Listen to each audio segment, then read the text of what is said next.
అస్సలాము అలైకుం రహమతుల్లాహి బర్కాతుహు. సోదరులారా, ఇప్పుడు చూశారు కదా మీరు బారా షహీద్ దర్గాలో ఉన్న స్వర్ణాల చెరువు ఇది.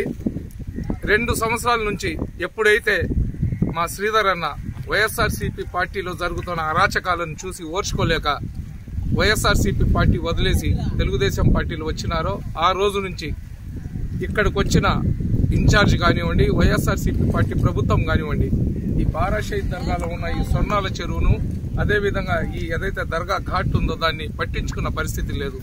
దానికి నిదర్శనం మీరు ఇప్పుడు వీడియోలో చూసినారు. ఒకటే గుర్తుపెట్టుకోండి సోదరులారా, ఏ అభివృద్ధి చేయాలన్నా కానీ కుల మతాలకు అతీతంగా అన్ని ప్రాంతాలను అభివృద్ధి చేసి చూపించే సత్తా, గుండె ధైర్యం ఉన్న ఏకైక నాయకుడు మా నాయకుడు కోటంరెడ్డి శ్రీధర్ రెడ్డి గారు.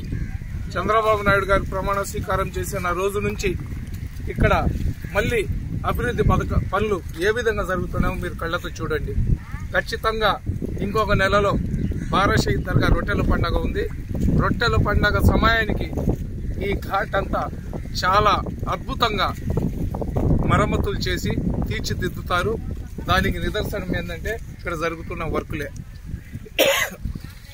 మనం ఎన్నుకున్న వ్యక్తి ప్రజా సమస్యల పట్ల అవగాహన ఉన్న వ్యక్తి కాబట్టి ప్రజలు అతని గుండెలో పెట్టుకున్నారు. ప్రజలు గుండెలో పెట్టుకుంటారు కాబట్టి శ్రీధర్ రెడ్డి ప్రజలకు ఎటువంటి సమస్యలు రాకుండా ఆ పనులను పూర్తి చేస్తుంటారు.